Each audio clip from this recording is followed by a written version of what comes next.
आज इस वीडियो में हम स्टार्ट करेंगे क्लास 12th में मैथ एनसीईआरटी चैप्टर नंबर 4 चल रहा है मैट्रिक्स। चैप्टर 4 डिटरमिनेंट चल रहा है, सॉरी मैट्रिक्स चैप्टर 3 था। और एक्सरसाइज 4.4 का न्यू एनसीईआरटी बुक के अकॉर्डिंग एक्सरसाइज 4.4 का हम इंट्रोडक्शन शुरू करेंगे आज। ठीक है, इससे पहले हमने 4.3 तक सब कंप्लीट कर लिया है, तो जरूर आपने वो वीडियो देख ली होंगी, और अगर नहीं देखी होगी तो प्लीज जाकर देखना, क्योंकि इस वीडियो में सारी बातें पीछे वाली ही की जाएंगी। माइनर्स, कोफैक्टर्स, डिटरमिनेंट्स वगैरह जैसे जैसे हमने सोल्व किए सब तरीके आपको पता होने चाहिए। मेन हम इस वीडियो में जो हमारा एजेंडा रहेगा ना, ठीक है, इस वीडियो में जो हमारा मेन एजेंडा रहेगा, हम आज इसमें करने वाले हैं एडजॉइंट ऑफ ए मैट्रिक्स को कैसे फाइंड करेंगे और ये होता क्या है।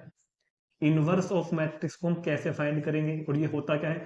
होता क्या है ये हम पहले पढ़ चुके हैं, याद करो। चैप्टर 3 में मैट्रिक्स में मैंने आपको समझाया था, छोटा टॉपिक था एक इनवर्स का, इनवर्स की डेफिनेशन बताई थी। ठीक है, फिर बताऊंगा एक बार, और इसको फाइंड करने के बारे में बात करेंगे। और इन दोनों की कुछ प्रॉपर्टीज हैं, उन प्रॉपर्टीज को भी हम यहाँ पर डिस्कस करेंगे। एक तो थ्योरम का प्रूफ करेंगे, ठीक है, फिर एग्जाम्पल करेंगे हम नेक्स्ट वीडियो में, क्योंकि वीडियो काफी बड़ी होने वाली है ये वाली वीडियो। तो विदाउट डिले स्टार्ट करते हैं आज का टॉपिक। पहला टॉपिक है आज का एडजॉइंट ऑफ मैट्रिक्स। तो एडजॉइंट ऑफ मैट्रिक्स जो होता है ना, वो एक मैट्रिक्स ही होता है, समझे बात को। किसी मैट्रिक्स का जो एडजॉइंट होता है वो भी एक मैट्रिक्स ही होता है। तो एडजॉइंट, अगर आप बहुत ध्यान से समझे, एडजॉइंट ऑफ मैट्रिक्स वो भी क्या होगा, एक मैट्रिक्स ही होगा। पता है वो क्या मैट्रिक्स होगा। Cofactors of matrix A, adjoint of matrix A, किसी मैट्रिक्स ए का एडजॉइंट क्या होगा, cofactors of elements of A, cofactors of elements of A के एलिमेंट्स के कोफैक्टर निकाल लो, राइट है। Cofactors of elements of A, और इन एलिमेंट्स को एक मैट्रिक्स में भर दो, ये बन गया मैट्रिक्स, और इस मैट्रिक्स का ट्रांसपोज फाइंड कर दो, इसको बोलेंगे, क्या बोलेंगे, इसको एडजॉइंट ऑफ मैट्रिक्स है, राइट है। किसी मैट्रिक्स का किसी मैट्रिक्स का एडजॉइंट क्या होता है कि उस मैट्रिक्स के 9 के 9, या अगर वो 2x2 का है तो 4 होंगे, 3x3 का है तो 9 होंगे। जितने भी एलिमेंट्स हैं उन सभी एलिमेंट के कोफैक्टर्स फाइंड करो, उन कोफैक्टर्स को एक मैट्रिक्स में भरो, और उस मैट्रिक्स का ट्रांसपोज फाइंड कर दो, तो इसको बोलते हैं एडजॉइंट ऑफ मैट्रिक्स से। तो अगर मैं इसके डेफिनेशन आपको लिखवाऊं तो the adjoint of square matrix, the adjoint of A square matrix, the adjoint of a square matrix is defined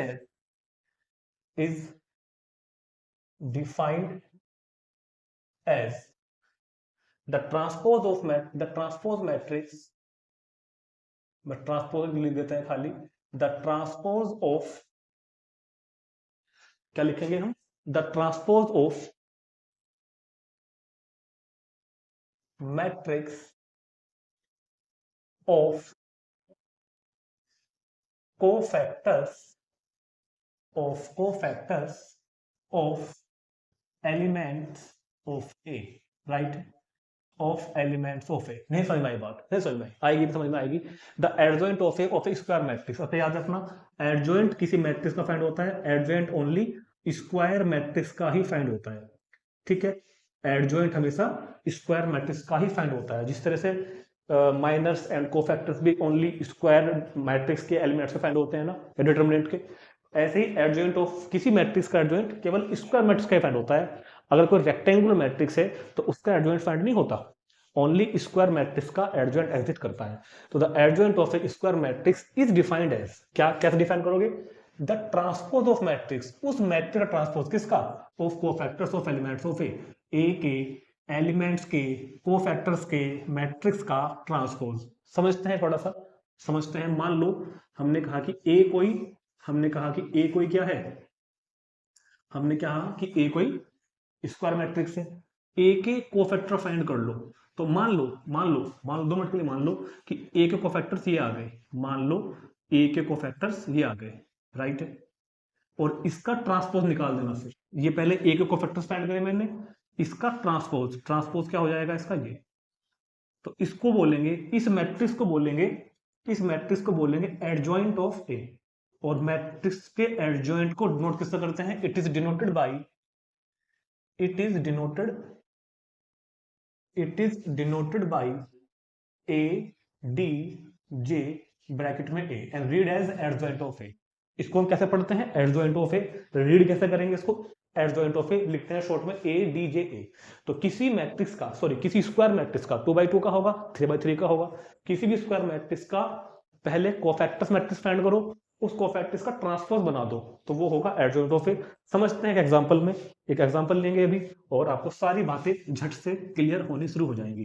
तो याद रखना, एडजॉइंट हमेशा स्क्वायर मैट्रिक्स का फाइंड होगा और क्या होता है? Cofactors of elements of A का transpose, cofactors of elements of A के मैट्रिक्स का ट्रांसपोज। तो पहले कोफैक्टर फाइंड करेंगे, उन कोफैक्टर्स को एक मैट्रिक्स में भर देंगे, उस मैट्रिक्स का ट्रांसपोज फाइंड कर देंगे, राइट है। तो देखते हैं एक एग्जांपल। हमने कहा A B A square matrix of order 2 2 3 1 4, ये एक मेरे पास में क्या है? Square matrix. देखते हैं इस एग्जांपल में, देखते हैं कि किस तरह हम किसी 2x2 के मैट्रिक्स का एडजॉइंट फाइंड करेंगे। और देखो ये बात मैं बार बार नहीं बोलूंगा कि स्क्वायर मैट्रिक्स का एडजॉइंट फाइंड करेंगे। अगर हम एडजॉइंट फाइंड कर रहे हैं तो ये अंडरस्टूड है कि वो स्क्वायर मैट्रिक्स ही होगा, क्योंकि रेक्टेंगुलर का तो एग्जिस्ट नहीं करता।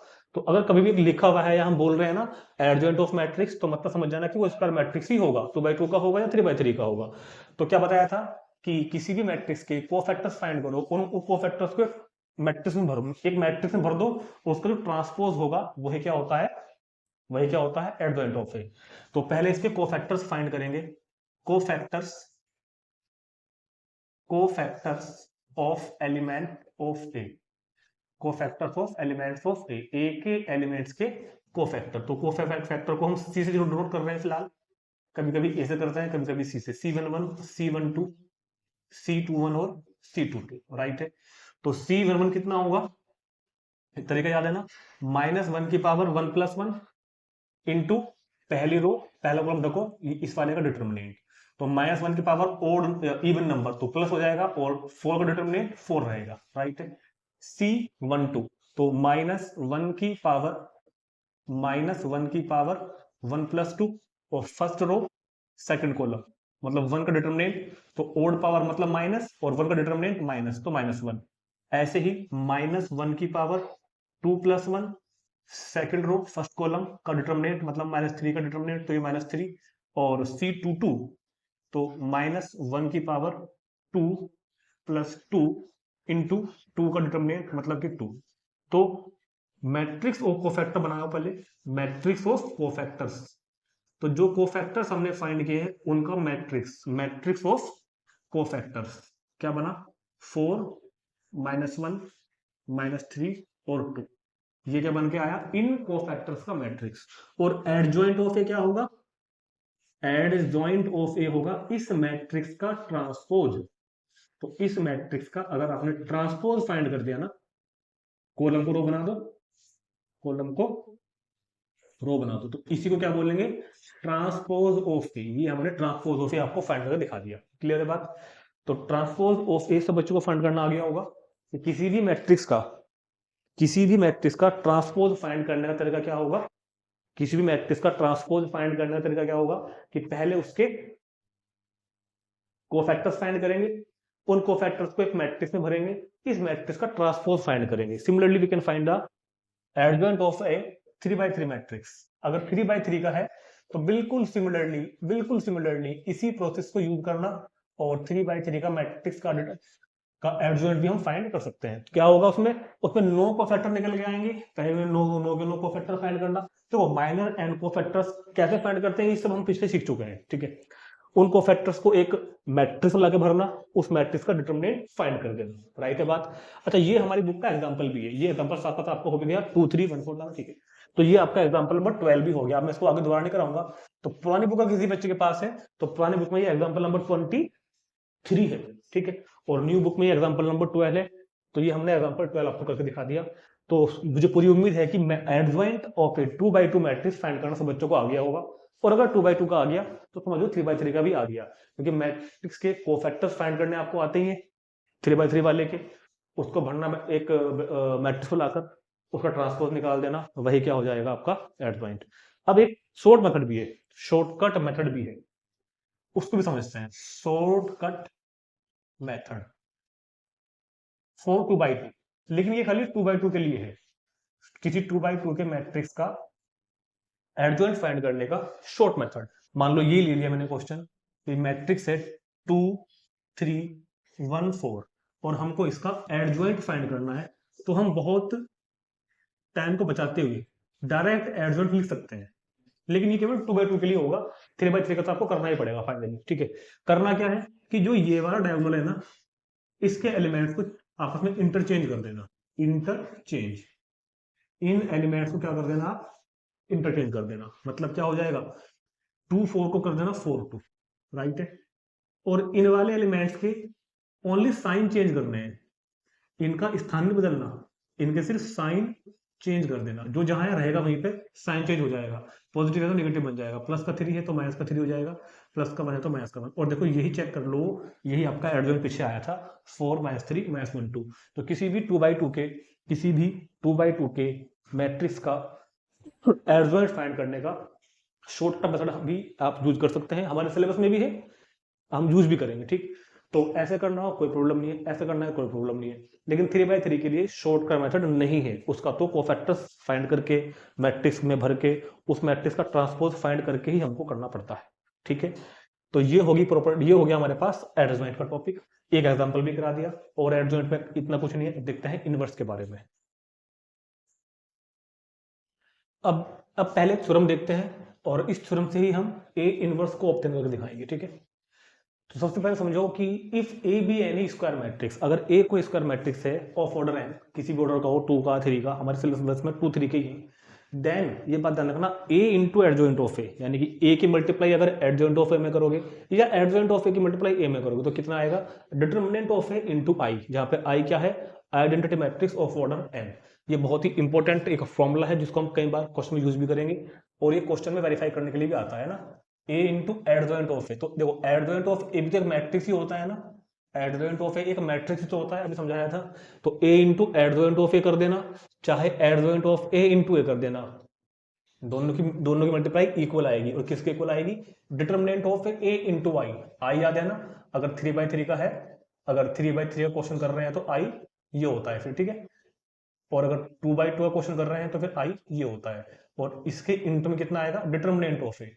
डिटरमिनेंट ऑफ ए फाइंड करना आपको आई गया, तो डिटरमिनेंट ऑफ ए जो होता है एक नंबर होता है, तो उस नंबर की मल्टीप्लाई इसमें हो जाएगी, तो ये बन जाएगी ये वाली साइड। ठीक है, तो A into adjoint of A is equal to adjoint of A into A is equal to determinant of A into I. ये बात ध्यान है सबके, ये बात आप याद रखेंगे।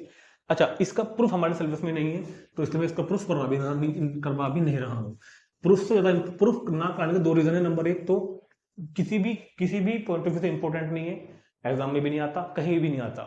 इंपॉर्टेंट है तो 2 चीजें, एक तो ये याद हो, और इसका एप्लीकेशन कि क्वेश्चन इसको हम अप्लाई कैसे करेंगे। ठीक, अब समझते हैं इनवर्स के बारे में। तो पिछले चैप्टर में मैट्रिक्स में मैंने आपको इनवर्स समझाया था, ध्यान से समझना, वहां पर हमने इनवर्स को ऑब्टेन नहीं किया था। ठीक है, तो अच्छा, पिछले से पहले हमारे सिलेबस में उस चैप्टर में ना elementary row operations, elementary column operations को लगाकर ए इनवर्स को ऑब्टेन करना भी था, मगर अब वो हमारे सिलेबस से डिलीट हो गया था, तो इसलिए हमने उसको वहां पर नहीं किया था। हमने सिर्फ ए इनवर्स की आपको डेफिनेशन बताई थी, याद करो एक बार, फिर से बताता हूं। मैंने उस टाइम भी कहा था कि अगर चैप्टर में ए इनवर्स को फिर से ऑब्टेन करके दिखाएंगे। तो अगर ए कोई स्क्वायर मैट्रिक्स था, याद है, और बी कोई मैट्रिक्स इस तरीके से है कि ए की मल्टीप्लाई बी में कर दो या बी की मल्टीप्लाई ए में कर दो और आइडेंटिटी आ जाए, तो बोलते हैं कि B is the inverse of A. ये बात हम पहले कर चुके हैं पिछले चैप्टर में। तो अगर ये चीज कहीं बन जाती है ना, तो हम क्या बोलते हैं, B is the inverse of A, और बी इज इक्वल टू क्या होता था, ए इनवर्स। सिर्फ इतना ही हमने उस चैप्टर में पढ़ा था, क्योंकि वहां पर हमारे सिलेबस में यही था कि इनवर्स की डेफिनेशन क्या बताई थी, दोबारा बताता हूं एक बार, कि अगर ए कोई स्क्वायर मैट्रिक्स है, ठीक है, और बी कोई ऐसा मैट्रिक्स है जिसकी मल्टीप्लाई ए में करके, ए बी में कर लो चाहे बी ए कर लो, और आइडेंटिटी आ जाए उसी ऑर्डर का, तो बी को बोलते हैं ए का इनवर्स, और ए को भी बोलते हैं बी का inverse. B is the inverse of A and A is the inverse of B. और इस बात को कैसे लिखते हैं, B is equal to A inverse. याद है ना, मैंने बताया था कि मैट्रिक्स की दुनिया का 1 कौन होता है, आइडेंटिटी मैट्रिक्स। ये कुछ बातें लिखवाई थी मैंने आपको कि ए इनवर्स की मल्टीप्लाई ए में करोगे तो आई आएगा, या ए की मल्टीप्लाई ए इनवर्स में करोगे तो भी आई आएगा, या किसी भी मैट्रिक्स की मल्टीप्लाई आई में करते हो तो मैट्रिक्स खुद आ जाता है। ये सब बात हमने पीछे की थी। ए इनवर्स की अगर आई में करोगे तो भी ए इनवर्स आएगा। ए आई क्या बताया था? आई बताया था मैट्रिक्स की दुनिया का वन। जो काम वन करता है रियल नंबर्स में, वो काम आई करता है मैट्रिक्स की दुनिया में। ठीक है, तो ये मैंने थोड़ा सा आपको इनवर्स की डेफिनेशन रिकॉल करा दी एक बार। अभी देखते हैं यहाँ पर थोड़ा सा बोर्ड पे कि एडजॉइंट से इसका क्या लेना देना क्या है। तो उस एक्सरसाइज में, पिछले वाले में, मतलब पहले चैप्टर नंबर 3 में मैट्रिक्स में हमने ना ए इनवर्स को ऑब्टेन नहीं करके दिखाया था, क्योंकि वहां पर वो हमारे सिलेबस में था ही नहीं। अब हम ए इनवर्स को ऑब्टेन भी करेंगे, उसका फॉर्मूला भी है। एक फॉर्मूला क्या है, इसी को देखते हैं। वी हैव, इसी से मैं फॉर्मूला ऑब्टेन करके दिखाता हूं। अगर हमारे पास A into adjoint of A into adjoint of A की वैल्यू क्या लिखी हुई है, determinant of A into I, ये लिखा हुआ है ना, हमने खाली ये वाला इज इक्वल टू उसके ले लिया। अब प्री मल्टीप्लाई करो, pre multiplying, pre multiplying, pre multiplying by A inverse. A inverse से प्री मल्टीप्लाई करो, ए इनवर्स से। तो ए इनवर्स की multiply A into adjoint of A is equal to A inverse determinant of A into I. क्या करा हमने यहाँ पर, ए इनवर्स की मल्टीप्लाई कर दी, प्री मल्टीप्लाई मतलब लेफ्ट साइड से। ठीक, अब ध्यान देना, ए इनवर्स की जब ए में करोगे, ए इनवर्स जब ए में करोगे तो कितना आएगा, I, I into adjoint of A is equal to A inverse की मल्टीप्लाई। तो ये एक नंबर है, याद है ना, डिटर्मिनेंट तो एक नंबर होता है। ठीक है, तो और ए इनवर्स एक मैट्रिक्स है, आई भी एक मैट्रिक्स है। तो ए इनवर्स की मल्टीप्लाई जब आई में करोगे तो ए इनवर्स ही आएगा, ए इनवर्स ही आएगा into determinant of A, into determinant of A. Clear है बात, राइट है? ठीक है, आई, आई क्या है, आइडेंटिटी मैट्रिक्स। और एडजॉइंट ऑफ ए क्या, एक मैट्रिक्स ही तो होता है कोई ना कोई। और आई क्या है, मैट्रिक्स की दुनिया का वन। तो वन की मल्टीप्लाई जब किसी में भी करते हो तो वो खुद ही आ जाता है, तो एडजॉइंट ऑफ ए ही आ जाएगा is equal to A inverse मतलब कोई मैट्रिक्स इनटू एक डिटर्मिनेंट यानी कि नंबर, इसको अपोन में भेज दो। तो क्या बन गया, one upon determinant of A into adjoint of A is equal to A inverse. तो यहां से हमने ऑब्टेन कर दिया ए इनवर्स को फाइंड करने का फॉर्मूला, जिसको हम सुनहरे अक्षरों में लिख रहे हैं, सुनहरे अक्षरों में, कि A inverse is equal to क्या हुआ करेगा, इससे one upon determinant of A into adjoint of A, one upon determinant of A into adjoint of A, provided determinant of A is not equal to zero. यहाँ पर determinant of A की value zero नहीं होनी चाहिए, क्योंकि अगर determinant of A zero हो गया तब तो वन अपॉन जीरो, कहानी खत्म हो जाएगी सारी की सारी।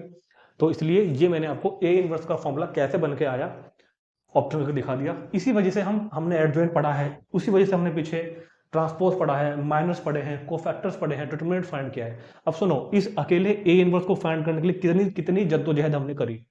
हमने पहले मैट्रिक्स पढ़ा, फिर हमने स्क्वायर मैट्रिक्स पढ़ा, फिर हमने डिटर्मिनेंट फाइंड किया 4.1 में, फिर हमने कोफैक्टर्स फाइंड करे, अच्छा उससे पहले चैप्टर में हमने ट्रांसपोज फाइंड किया। अब आप समझो बात को, अगर आपको ए इनवर्स फाइंड करना है ना, तो कितने काम आने चाहिए आपको, डिटर्मिनेंट ए सोल्व करना आना चाहिए, आपको क्या बोलते हैं, ट्रांसपोज फाइंड करना आना चाहिए, क्योंकि ट्रांसपोज की जरूरत कहाँ पड़ेगी, एडजॉइंट फाइंड करने में। कोफैक्टर्स फाइंड करने आने चाहिए। ठीक, समझ में आ गया? तो डिटर्मिनेंट ऑफ ए आना चाहिए, ट्रांसपोज फाइंड करना आए, कोफैक्टर फाइंड करना आए, क्योंकि इन दोनों की हेल्प से क्या आएगा हमारे पास, एडजॉइंट, और उस एडजॉइंट को डिटर्मिनेंट से डिवाइड कर देंगे तो क्या बन जाएगा, ए इनवर्स। क्लियर होगी बात? तो इस बात को नोट कर लेंगे। हालांकि ये हमारे सिलेबस में, मतलब प्रूफ में नहीं, इसका प्रूफ नहीं आता, मैंने आपको प्रूफ करवा दिया कि कैसे मैंने इस फॉर्मूले से इनवर्स को ऑब्टेन करके दिखाया कि A inverse is equal to one upon determinant of A into adjoint of A. तो चाहे किसी भी ऑर्डर का क्वेश्चन हो, 2/2 का हो, 3/3 का हो, ए इनवर्स को फाइंड करने का फॉर्मूला यही होगा। और ए इनवर्स भी स्क्वायर मैट्रिक्स का ही फाइंड होता है, ए इनवर्स भी हमेशा ओनली स्क्वायर मैट्रिक्स का ही फाइंड होता है। कुछ बातें होती हैं जो बुक में नहीं लिखी, मैं बताता हूं आपको। एडजॉइंट भी स्क्वायर मैट्रिक्स का फाइंड होता है, इनवर्स भी स्क्वायर मैट्रिक्स का ही फाइंड होता है, मगर ट्रांसपोज किसी भी मैट्रिक्स का फाइंड हो सकता है। क्लियर है? तो एडजॉइंट बता दिया, इनवर्स बता दिया, एक प्रॉपर्टी बता दी, कुछ प्रॉपर्टी और देखते हैं, इसको नोट करेंगे पहले। तो ये कुछ प्रॉपर्टी है इनवर्स और एडजॉइंट की कंबाइंड है। इनमें से एक भी प्रॉपर्टी का प्रूफ हमारे सिलेबस में नहीं है, तो प्रूफ मैं नहीं कराऊंगा, मगर क्वेश्चंस करने के लिए आपको बहुत हेल्प मिलेगी इनमें। ठीक, कुछ तो हमारे एनसीईआरटी में गिवन भी नहीं है, एनसीईआरटी में नहीं दे रखी, मगर आपको सारी याद रखनी है। तो सबसे पहले समझते हैं डिटर्मिनेंट ऑफ ए और डिटर्मिनेंट ऑफ ट्रांसपोज ऑफ ए, मतलब किसी मैट्रिक्स ए का डिटर्मिनेंट और उसी मैट्रिक्स के ट्रांसपोज का डिटर्मिनेंट हमेशा इक्वल आएगा। क्लियर है? ये प्रॉपर्टी हमने पहले भी पढ़ी थी, 4.2 में पढ़ी थी शायद, या पता नहीं एक में पढ़ी थी कहीं कोई सी में, कि k इंटू ए, किसी मैट्रिक्स में अगर हमने k से मल्टीप्लाई करी और तब उसका डिटर्मिनेंट फाइंड किया तो वो किसके इक्वल होगा? k की power n into determinant of A. ये मैंने समझाया भी था आपको कि k a का determinant is equal to k power n into A का determinant, where n is the order of A, जहां पर n क्या होगा? इसका ऑर्डर होगा। a इनवर्स का डिटर्मिनेंट और डिटर्मिनेंट ऑफ a का inverse is equal to 1 upon determinant of a। Confuse मत होना, देखो डिटर्मिनेंट एक नंबर होता है, ध्यान सुनना मेरी बात। डिटर्मिनेंट जो होता है ना, आपको पता है कि चाहे मैट्रिक्स किसी भी ऑर्डर का हो, उसका अगर डिटर्मिनेंट फाइंड करोगे तो भी हमको एक नंबर मिल के आएगा, है ना। तो अगर कोई मैट्रिक्स है मेरे पास ए, उसका इनवर्स फाइंड किया मानो मैंने पहले, और उस इनवर्स का डिटर्मिनेंट निकाल लोगे, एक नंबर आएगा।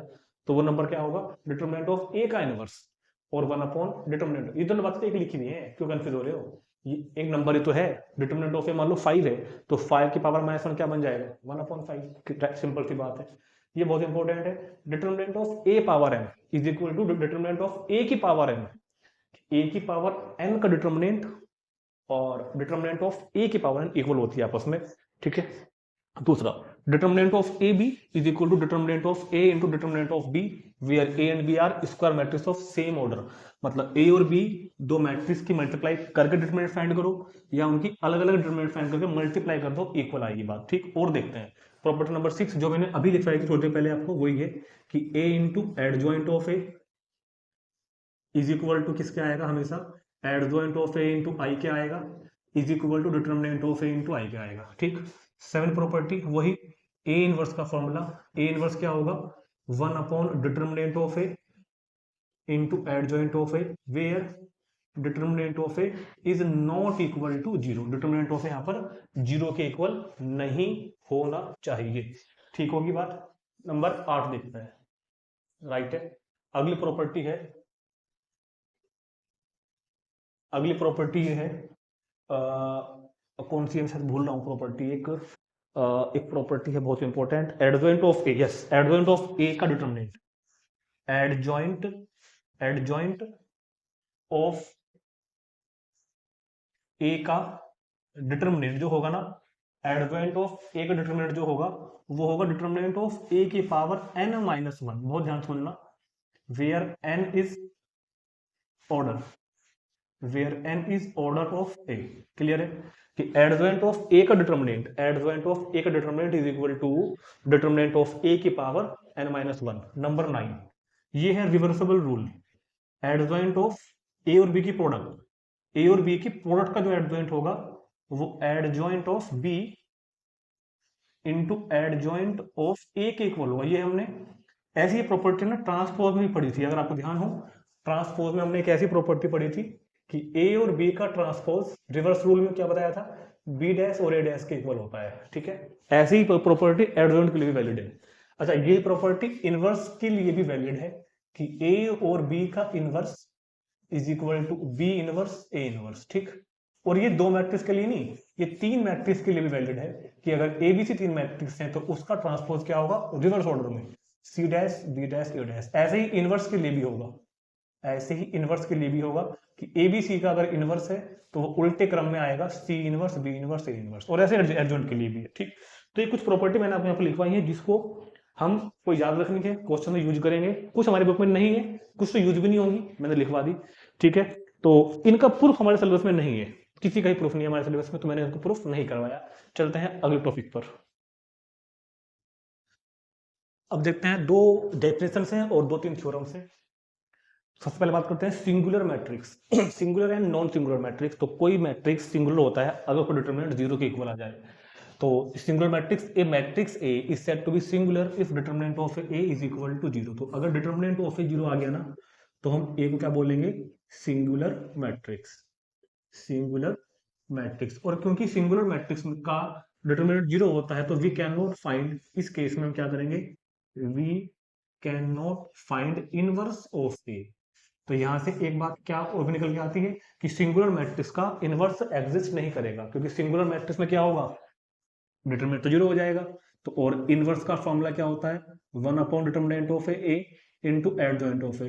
तो सिंगुलर मैट्रिक्स का हम एडजॉइंट तो फाइंड कर देंगे, लेकिन क्योंकि सिंगुलर मैट्रिक्स का डिटरमिनेंट जीरो होगा तो इनवर्स फाइंड नहीं होता। तो यहाँ से दो बातें बनती हैं कि ए कोई मैट्रिक्स सिंगुलर कब होगा, जब उसका डिटरमिनेंट होगा, और सिंगुलर मैट्रिक्स के लिए इनवर्स एग्जिस्ट नहीं करेगा। सिंगुलर मैट्रिक्स के लिए क्या होगा, inverse not exist A inverse, A का इनवर्स एग्जिस्ट नहीं करता, राइट है। Non singular matrix, A matrix A is said to be non singular if determinant of A is not equal to zero. तो अगर किसी मैट्रिक्स का determinant not equal to zero आता है तो क्या होगा, अगर किसी मैट्रिक्स का determinant not equal to zero आता है तो उसको बोलते हैं नॉन सिंगुलर मैट्रिक्स। तो इसको क्या बोलते हैं हम, नॉन सिंगुलर मैट्रिक्स। और नॉन सिंगुलर मैट्रिक्स के इनवर्स फाइंड हो जाएंगे, क्लियर है। तो इस बात को ऐसे भी कहते हैं कि अगर कोई मैट्रिक्स नॉन सिंगुलर है देन इट इज इन्वर्टिबल। समझ बात, if A B non singular matrix, अगर ए नॉन सिंगुलर मैट्रिक्स है, if A B non singular matrix then matrix A is invertible, मतलब उसका इनवर्स एग्जिस्ट करेगा। हम उसका इनवर्स फाइंड करते हैं, कर लेंगे मतलब। तो यहां से एक ऑब्जर्वेशन ये भी निकल के आई कि अगर ए नॉन सिंगुलर है तो डिटरमिनेंट जीरो नहीं होगा, और डिटरमिनेंट जीरो नहीं होगा तो वो इन्वर्टिबल होगा। और अगर हम ऊपर वाले की बात करें, if A B singular matrix, if A B singular matrix, अगर ए सिंगुलर मैट्रिक्स होगा तो डिटरमिनेंट जीरो होगा, और डिटरमिनेंट जीरो होगा then A is not invertible, then A is not invertible. अब ऐसे क्वेश्चन आने लगे हैं असम रीजन में, तो इस वजह से ये बातें बतानी जरूरी होती हैं बच्चों को कि if A B singular matrix then A is not invertible. तो कहां से कहां कंसेप्ट को हमने चेंज कर दिया कि कहां तो क्या कह रहे थे कि ए कोई मैट्रिक्स सिंगुलर होगा अगर उसका डिटरमिनेंट जीरो हो, और डिटरमिनेंट जीरो होगा तो वो नॉट इन्वर्टिबल होगा, राइट है। तो इस तरह बातों को तोड़ मरोड़ कर पेश करनी पड़ती है। अब देखते हैं अगला टॉपिक, थर्ड। ये थ्योरम थी, अब भी थ्योरम लिखी है बुक में नंबर 2 पर। क्या लिखा हुआ है समझते हैं एक बार इसको, इसका फॉर्मूला लिखवाता हूं कि ए और B are non singular matrix. A भी नॉन सिंगुलर मैट्रिक्स है, बी भी नॉन सिंगुलर मैट्रिक्स है, मतलब इसका भी determinant not equal to zero है, इसका भी determinant not equal to zero zero है।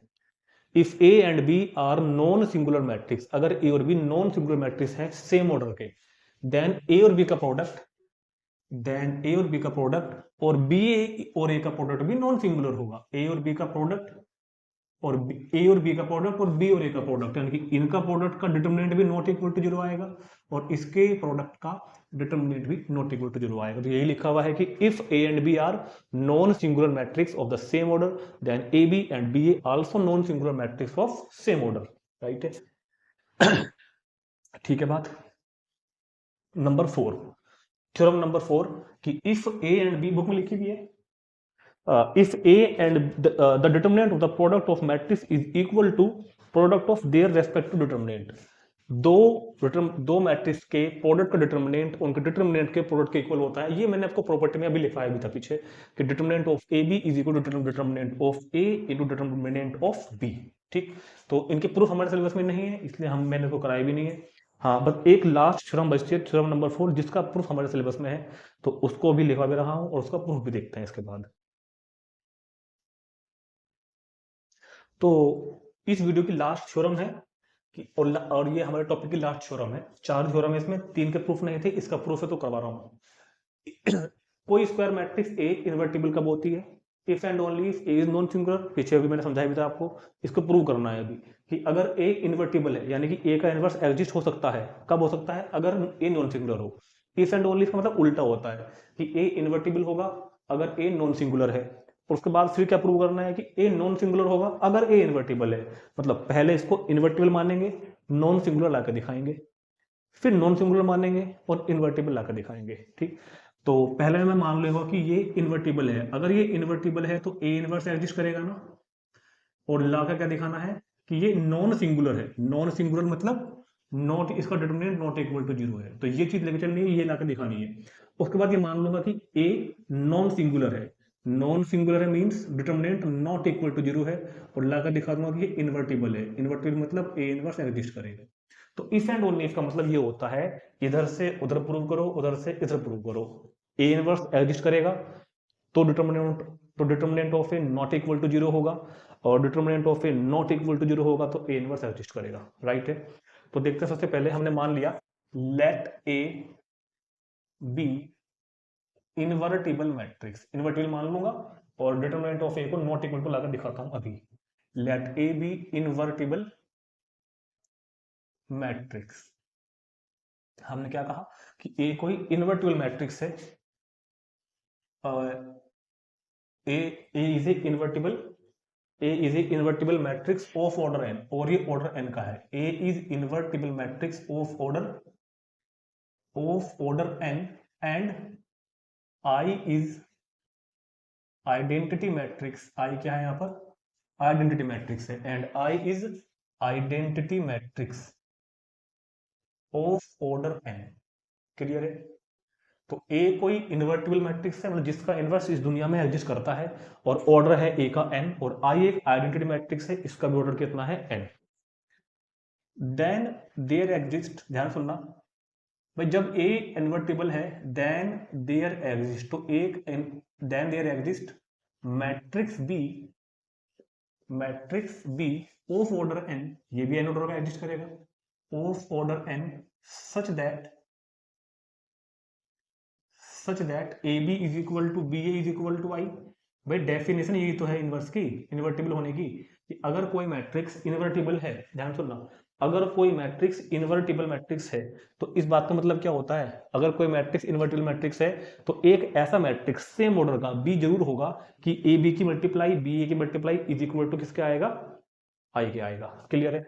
अच्छा, हमको जरूरत यहाँ पर सिर्फ इतने की है, A B is equal to B is equal to I, ये बात बिल्कुल ठीक है, मगर अपने को जरूरत सिर्फ इतनी की है, A B is equal to I की जरूरत मेरे को है। अब ध्यान से सुनना, इंप्लाइज दैट दोनों तरफ का हमने डिटर्मिनेंट फाइंड करना चाह रहे हैं, determinant of A B is equal to determinant of I. Property याद रखना अब, ठीक है? दोनों तरफ का डिटर्मिनेंट ले लिया, डिटर्मिनेंट ऑफ ए बी कितना होता है? Determinant of A into determinant of B आर लिखवाया था, और डिटर्मिनेंट ऑफ आई 1 होता है हमेशा, याद रखना। आइडेंटिटी मैट्रिक्स का डिटरमिनेंट फाइंड करोगे तो 1 आएगा, चाहे 2/2 का हो चाहे 3/3 का हो। ठीक, तो यहाँ पर प्रॉपर्टी कौन कौन सी यूज हो गई? दो प्रॉपर्टी यहाँ पर यूज हो गई। नंबर 1 प्रॉपर्टी कौन सी यूज हुई है कि डिटरमिनेंट ऑफ ए बी का product is equal to determinant of A into determinant of B, और determinant of identity matrix always 1, चाहे वो किसी भी ऑर्डर का क्यों ना हो। ठीक, अब मैं बात पूछना चाहता हूँ बस तुमसे कि अगर डिटरमिनेंट ऑफ ए क्या होता है, सोच के बताओ। डिटरमिनेंट ऑफ ए क्या होता है? कोई नंबर और डिटरमिनेंट ऑफ बी भी क्या होता है? कोई नंबर। जब डिटरमिनेंट सोल्व करते हैं तो कोई नंबर तो आता है ना।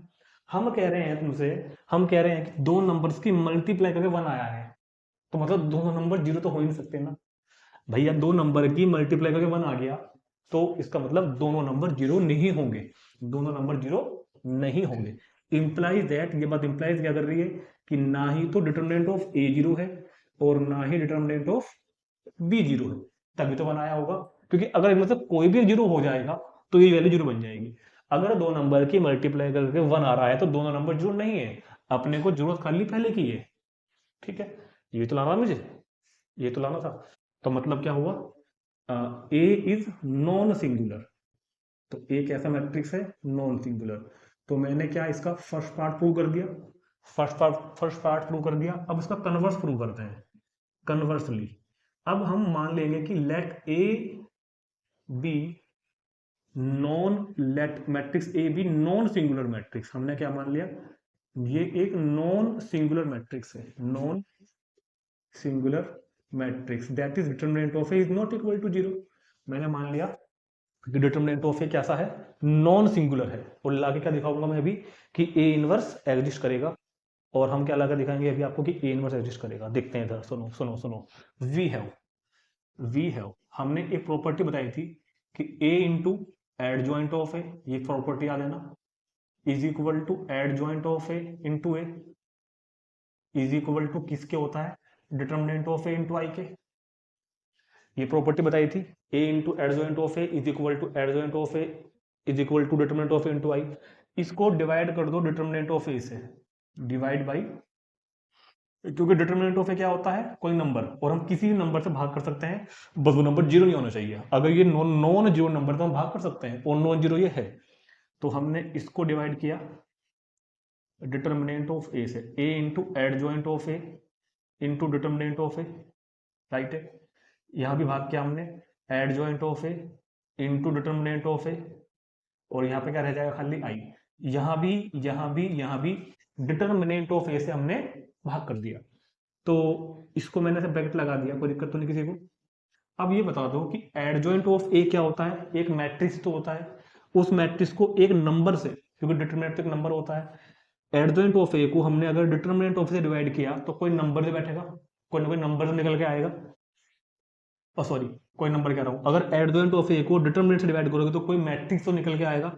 मैंने कहा कि वो मैट्रिक्स सी है, मैंने कहा वो मैट्रिक्स क्या है, सी। तो adjoint of A upon determinant of A को हमने थोड़ी देर के लिए, adjoint of A upon determinant of A, कोई ना कोई मैट्रिक्स ही तो है, तो इस मैट्रिक्स को हमने थोड़ी देर के लिए मैट्रिक्स सी नाम दे दिया शॉर्टकट में, कि भैया तुम्हारा नाम आज से मैट्रिक्स सी है। तो ये चीज क्या बन गई, ए सी, ये क्या बन गई, सी ए इज इक्वल टू आई। और एक बार बताओ, अगर ए की मल्टीप्लाई सी में करके और सी की मल्टीप्लाई ए में करके आई आ रहा है, तो इसका मतलब क्या है कि सी ए का इनवर्स है, डेफिनेशन बाय इनवर्स से। अगर किसी मैट्रिक्स की मल्टीप्लाई किसी और मैट्रिक्स में करके आई आता है ना, उल्टे क्रम में भी, तो वो उसका क्या होता है, इनवर्स। तो क्या मतलब है, C is the inverse of A, C is the inverse of A. और जब हमने सी को ए का इनवर्स प्रूव कर दिया, मतलब ए का इनवर्स एग्जिस्ट कर रहा है, मतलब कि ए इन्वर्टिबल है, तो ये सब बातें तो फालतू की थी। तो मतलब क्या हुआ कहने का, क्योंकि सी ए का इनवर्स है, सो हम क्या कहेंगे finally, so A is invertible, so A is invertible, तो ए जो है वो इन्वर्टिबल मैट्रिक्स होगा। ठीक है बात, समझ में आ गया वो सबके। तो इस तरह इस थ्योरम को प्रूव करेंगे। तो इस एडजॉइंट की, इनवर्स की प्रॉपर्टीज, डेफिनेशन, थ्योरम सब पूरी हो चुकी हैं। अब देखते हैं इसके एग्जांपल्स, 3-4 एग्जांपल हैं, एक हमने पहले कर लिया है, बाकी 3 एग्जांपल देखते हैं अभी इसके बाद। Example 13, A is equal to, ये मैट्रिक्स है 3/3 का, and verify that A into adjoint of A की वैल्यू लाकर दिखानी है determinant of A into I के equal, and also find A inverse. तो मतलब हमको पहले एडजॉइंट ऑफ ए तो फाइंड करना ही करना है। तो एडजॉइंट ऑफ ए कैसा फाइंड होता है, इसके सारे एलिमेंट्स के कोफैक्टर्स फाइंड होंगे, उन कोफैक्टर्स का एक मैट्रिक्स बनेगा, उस मैट्रिक्स का ट्रांसपोज करेंगे, वो बोला जाएगा इसका एडजॉइंट। तो cofactors cofactors of cofactors of elements of A के एलिमेंट्स का कोफैक्टर, उसको मैं नाम दे दिया A11। क्या फॉर्मूला था A11 फाइंड करने का, -1 की पावर 1 + 1 इंटू ये रो ये कॉलम, तो क्या बन के आएगा 4 3 3 4। इसको अभी हम सोल्व करेंगे। A12 -1 की पावर 1 + 2, ये रो ये कॉलम 1 3 1 4, तो 1 3 1 4। अब इसको हम सोल्व करेंगे। उसके बाद A13 -1 की पावर 1 + 3, और ये रो ये कॉलम 1 4 1 3 1 4 1 3, ठीक है। इसके बाद A21 -1 की power 2 + 1, second row first column 3 3 3 4, इसको भी हम फाइंड करेंगे। इसके बाद A22 मतलब -1 की power 2 + 2, second row second column, तो 1 3 1 4, इसको भी हम फाइंड करेंगे। इसके बाद A23 तो -1 की power 2 + 3, second row third column 1 3, second row third column 1 3 और 1 3, इसको भी अभी हम फाइंड करेंगे, ठीक है। A31 -1 की power 3 + 1, third row first column, तो 3 3 4 3। इसके बाद A32 third row second column, -1 की power 3 + 2, third row second column 1 3 और 1 3 3 3 A33 कितना होगा, थर्ड रो थर्ड कॉलम, -1 की पावर 3 + 3 1 3 1 4, राइट है। अब सुनो बहुत ध्यान से, 4 चौक 16 और 3 4 9, 16 में से हो गए 7, क्योंकि बाहर है इवन तो प्लस बन जाएगा। ये बन के आएगा ओड, मतलब यहाँ पे माइनस आएगा, तो 4 - 3 1 मतलब कि -1। ये बन के आएगा 3 - 4 मतलब -1। ये बन के आएगा 3 चौक 12, 12 में से 9 गई तो 3, और बाहर कैसा है माइनस। और ये बन के आएगा 4 में से 3 गया 1, ये बन के आएगा 0, और ये बन के आएगा 3 3 9, 9 में से कितने गए 12, 9 में से गई 12 तो -3, ये बन के आएगा 0, और ये बन के आएगा 4 में से 3 गया 1। क्लियर है? तो मैट्रिक्स ऑफ कोफैक्टर्स क्या हुआ? Matrix of cofactors, matrix of cofactors बना मेरे पास 7 -1 -1 -3 1 0 -3 0 1, और इसका जो ट्रांसपोज होगा वो बोला जाएगा adjoint of A. Adjoint of A क्या होगा? इस मैट्रिक्स का ट्रांसपोज 7 -1 -1 -3 1 0 -3 0 1। तो एडजॉइंट ऑफ ए कितना है मेरे पास यहाँ पर? एडजॉइंट ऑफ ए हो जाएगा 7 -3 -3 -1 1 0 -1 0 1। तो यहां तक तो मैंने अभी पहले इसका एडजॉइंट फाइंड किया। अभी क्वेश्चन होगा एक भी पार्ट कंप्लीट नहीं हुआ, क्योंकि अभी तो सिर्फ एडजॉइंट फाइंड हुआ है। अब हमको करना है ए इंटू एडजॉइंट ऑफ ए, तो हमको जगह चाहिए बोर्ड पर, इतनी बात नोट कर लेंगे सभी, एडजॉइंट ऑफ ए तक का काम नोट कर लेंगे सभी। अब लेते हैं लेफ्ट हैंड साइड, जो हमको प्रूव करना है क्वेश्चन में, है ना, जो हमको प्रूव करना है लेफ्ट हैंड साइड। तो लेफ्ट हैंड साइड में मल्टीप्लाई करनी है ए की मल्टीप्लाई एडजॉइंट ऑफ ए में, राइट है। तो ए कितना है 1 3 3 1 4 3 1 3 4 की मल्टीप्लाई एडजॉइंट ऑफ ए में करोगे 7 -3 -3 -1 -1 0 -1 +1 0 -1 0 और 1। ठीक है, ये है left hand side A into adjoint of A. तो मल्टीप्लाई करने ध्यान देना कैसे करते थे हम, इस रो के एलिमेंट की इस कॉलम में 1 की 7 में 7, 3 की -1 में -3, 3 की -1 में -3। अब 1 की -3 में -3, 3 की 1 में 3, इस 3 की 0 में 0, 1 की -3 में -3, 3 की 0 में 0, 3 की 1 में 3। अब सेकंड रो के फर्स्ट कॉलम में 1 की 7 में 7, 4 की -1 में, 3 के -1 में, 1 की -3 में, 4 की 1 में, 3 की 0 में, 1 की -3 में, 4 की 0 में, 3 की 1 में, 1 की 7 में, 3 की -1 में, 4 के -1 में, 1 की -3 में, 3 की 1 में, 4 की 0 में, 1 की -3 में, 3 की 0 में, 4 की 1 में। क्लियर है? ये हमने इसकी मल्टीप्लाई कर दी, दो मैट्रिक्स की मल्टीप्लाई। तो लेफ्ट हैंड साइड बन के आ जाएगी 7 में से 6 गया 1, -3 + 3 0, -3 + 3 0, 7 में से 7 गया 0, 4 में से 3 गया +1 और वो भी 0, 7 में 7 गया 0, ये भी 0 और +1। तो ये बन के आया लेफ्ट हैंड साइड। ठीक है, अब हमको फाइंड करना है राइट हैंड साइड।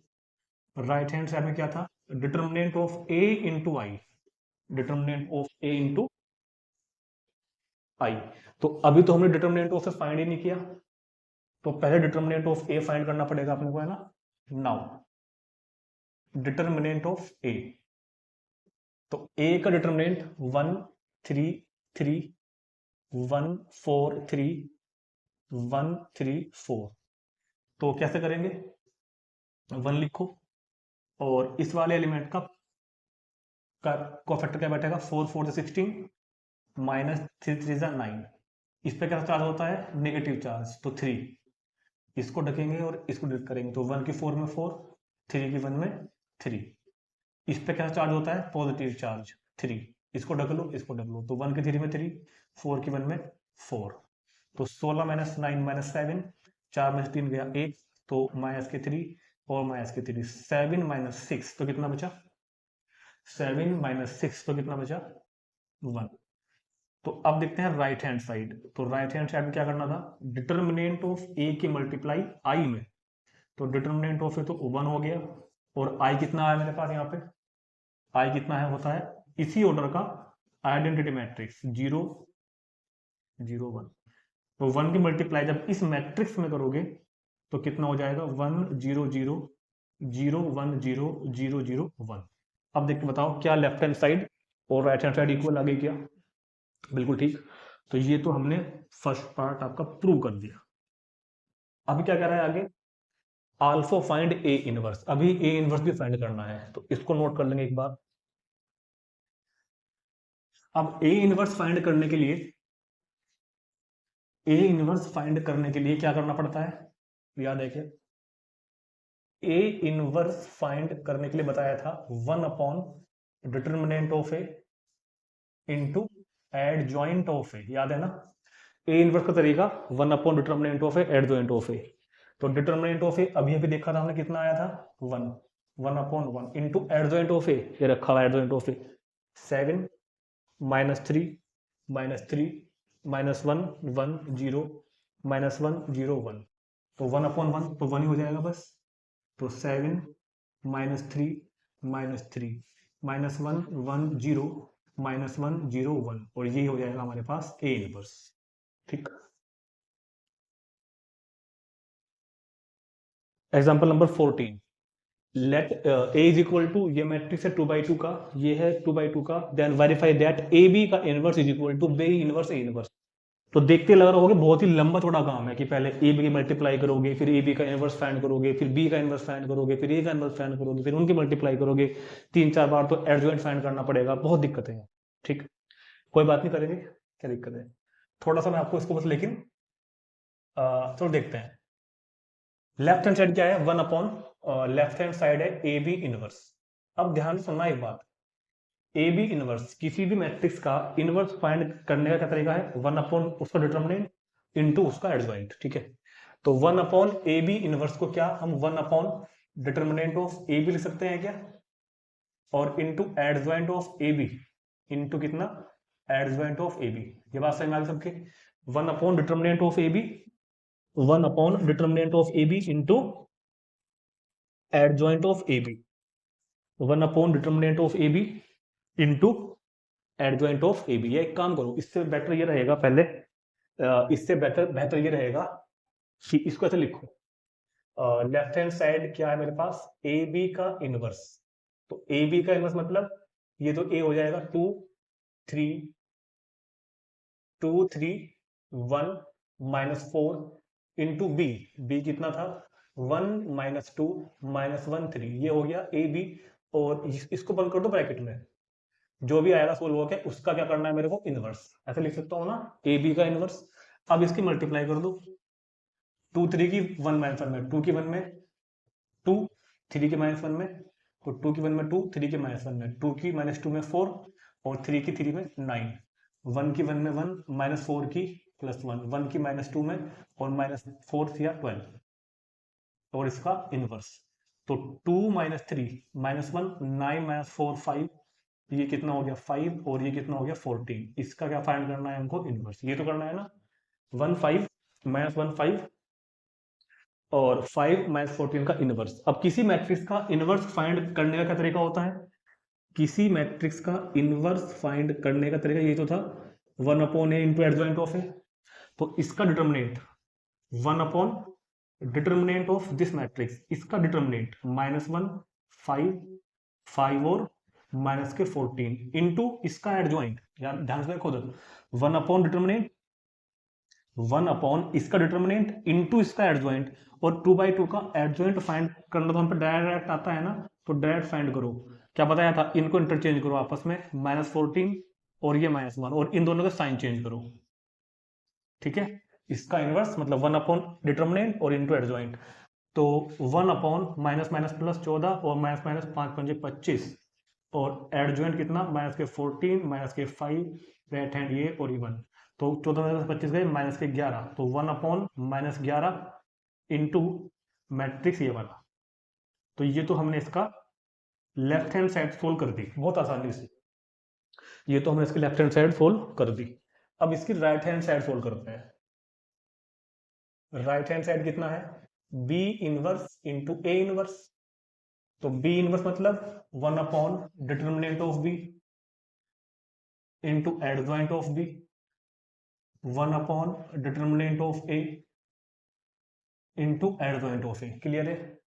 तो 1 upon determinant of B, B का डिटर्मिनेंट बता दो, 1 की 3 में 3 माइनस माइनस प्लस तो 2 इंटू इसका एडजॉइंट, इसका एडजॉइंट कितना होगा, बी का एडजॉइंट लिखो डायरेक्ट देख के वहां से, इनको इंटरचेंज करो 3 1, इनके साइन चेंज करो +2 +1 into 1 upon determinant of A का डिटर्मिनेंट 4 दूनी 8 -8 इंटू माइनस के 3 और इसका एडजॉइंट ए बनाओ, एडजॉइंट ऑफ ए कितना होगा -4 और 2, इसके साइन चेंज करो -3 और -1, तो 1 अपॉन 1 इंटू 1 अपॉन 11 और इन दोनों मैट्रिक्स की मल्टीप्लाई 3 2 1 1 -4 -3 -1 और 2, तो क्या बचा 1 अपॉन माइनस के 11 मल्टीप्लाई करो 3 चौक 12 तो -12 माइनस के कितने 2 3 3 जा 9 -9 +4 1 की -4 में -4 1 की 1 में -1 1 की -3 में -3 1 की 2 में 2, तो माइनस के 1 अपॉन 11 -12 और 2 14 माइनस के 9 + 4 5 -5 और माइनस का 1, इधर देखो क्या आया था, इधर देखो कितना आया था, दोनों सेम आ गए क्या, दोनों सेम आ गए, तो क्वेश्चन अपना कंप्लीट और प्रॉपर्टी भी वेरीफाई हो जाएगी, ए बी का inverse is equal to B inverse A inverse prove. तो चलते हैं नेक्स्ट और लास्ट एग्जांपल पर, देखते हैं एग्जांपल 15, पुराने बुक में 26 होगा, बहुत ही इंपॉर्टेंट एग्जांपल है। So that the matrix A, ये मैट्रिक्स ए दिया हुआ है 2 3 1 2, सेटिस्फाई द इक्वेशन, ये प्रूव करना है कि ये मैट्रिक्स इस इक्वेशन को प्रूव करता है, मतलब इस क्वांटिटी की वैल्यू 0 मैट्रिक्स लाकर दिखानी है, and also find A inverse, जहां पर आई 2x2 ऑर्डर का आइडेंटिटी मैट्रिक्स है, ओ 2x2 मैट्रिक्स का 0 मैट्रिक्स है। ऐसे क्वेश्चन हम एक्सरसाइज में भी करेंगे, 2x2 के भी करेंगे और 3x3 के भी करेंगे, और ऐसे हमने चैप्टर 3 में भी किए थे, बस वहां पर फाइंड ए इनवर्स तक नहीं था, सिर्फ इतना था, यहां तक था फिर उसमें, ठीक है। तो पहले ए स्क्वायर फाइंड कर देते हैं एक बार, है ना, पहले फाइंड करते हैं ए स्क्वायर, मतलब ए की मल्टीप्लाई ए में, ए स्क्वायर फाइंड करने का तरीका क्या था कि ए की मल्टीप्लाई ए में करनी है, 2 3 1 2 की 2 3 1 2 में, तो करो 2 2 जा 4 3 3 जा 1 तो 7 2 3 6 और 3 2 6 तो 12 1 की 2 में 2 की 1 में 2 तो 4 1 की 3 में और 2 की 2 में 4 और 7, राइट है। तो ये मैंने ए स्क्वायर फाइंड कर दिया, मैंने आपको चैप्टर मैट्रिक्स में बताया भी था कि आगे आगे मैं इन मल्टीप्लाई को डायरेक्ट कर दिया करूंगा, तो मैंने आज इस मल्टीप्लाई को डायरेक्ट करके दिखा दिया, क्लियर है। अब हमको ये चीज वेरीफाई करनी है ना, तो यहां से लेफ्ट हैंड साइड ले चलते हैं, लेफ्ट हैंड साइड ए स्क्वायर -4a प्लस आई, तो ए स्क्वायर कितना हुआ 7 12 4 7 -4 इंटू ए कितना है 2 3 1 2 प्लस आई कितना है 2/2 का आइडेंटिटी मैट्रिक्स, तो 7 12 4 और 7 -4 दूनी 8 4 3 12 4 1 4 4 दूनी 8 प्लस 1 0 0 1, तो 7 -8 -1 और +1 तो 0, 12 -12 0 और ये भी 0 तो 0, 4 -4 0 और ये भी 0 तो 0, 7 -8 -1 और +1 0, 0 सॉरी, तो ये क्या आ जाएगा नल मैट्रिक्स, तो राइट हैंड साइड आ गई, तो ये तो हमारा इक्वेशन वेरीफाई हमने करके दिखा दी, प्रूव। अभी अपने को फाइंड करना है ए इनवर्स। अब देखो ए इनवर्स फाइंड करने के दो तरीके हमने पहले पढ़े हैं, बल्कि एक पढ़ा है क्योंकि एक तो हमारे सिलेबस से डिलीट हो चुका है, elementary row transformation and elementary column transformation से भी हम ए इनवर्स फाइंड कर सकते हैं, but this is not in our syllabus now, वो अब हमारे सिलेबस में नहीं है। तो हमने ए इनवर्स फाइंड करने का जो एक तरीका आज सीखा था ना, 1 upon determinant of A into adjoint of, ये तो था ही, ये तो है ही, अब से एक और भी हो जाएगा इस इक्वेशन की हेल्प से, या इस तरह की इक्वेशन हमको लिख के मिलेगी उसकी हेल्प से भी हम फाइंड कर सकते हैं, देखते हैं कैसे, क्योंकि हमने ये चीज तो प्रूव कर ही दी कि ए स्क्वायर -4a प्लस आई की वैल्यू नल मैट्रिक्स के इक्वल है।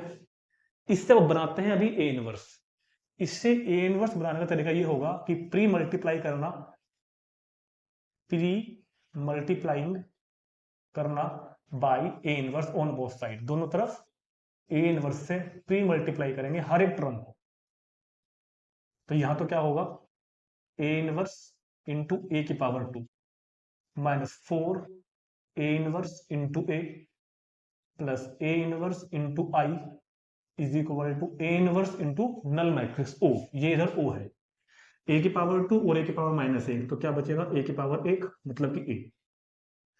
ध्यान समझना, याद है ना ए की मल्टीप्लाई ए इनवर्स में करके क्या आता है, याद है क्या, ए की मल्टीप्लाई ए इनवर्स में करके आई आता है, ध्यान देना। और किसी भी मैट्रिक्स की मल्टीप्लाई आइडेंटिटी में करके क्या आता है, वो खुद। और किसी भी मैट्रिक्स की मल्टीप्लाई नल मैट्रिक्स में करके क्या आएगा, नल मैट्रिक्स, राइट है। इन दोनों को उधर भेज दो, तो A inverse is equal to null matrix, -4i उधर गया तो +4i, ए उधर गया तो -a, तो A inverse is equal to, ये नल मैट्रिक्स है तो 0 है, तो खाली क्या बचा 4i -a, मतलब ए इनवर्स की वैल्यू ये होगी, राइट है। ए इनवर्स की वैल्यू क्या होगी, 4i -a, ए इनवर्स होगा 4i -a, ए मतलब 2 3 1 2, तो ए इनवर्स क्या होगा, 4 1 जा 4 0 0 और 4 1 जा 4 -2 3 1 2, मतलब कितना आ जाएगा ए इनवर्स, 4 - 2 2 0 -3 -3 0 -1 -1 4 -2 2, तो इस तरह भी हम ए इनवर्स फाइंड कर सकते हैं, राइट है, क्लियर है। तो हमारा ये एग्जांपल पूरा। अच्छा, ए इनवर्स अगर हमने कभी किसी क्वेश्चन में फाइंड किया तो हमको अपना आंसर पीछे चेक करने की जरूरत नहीं है, तुम क्या करना, ए की मल्टीप्लाई ए इनवर्स का करके देखना, रफ पे जाकर इस ए की मल्टीप्लाई ए इनवर्स का करके देखना, और आई अगर आ गया इसी ऑर्डर का, तो मतलब हमारा क्वेश्चन बिल्कुल ठीक है, राइट है। तो इसी के साथ ये वीडियो पूरी हो जाती है, ये टॉपिक खत्म। मिलते हैं नेक्स्ट टॉपिक में, एक्सरसाइज 4.4 का सॉल्यूशन मिलते हैं। Thank you.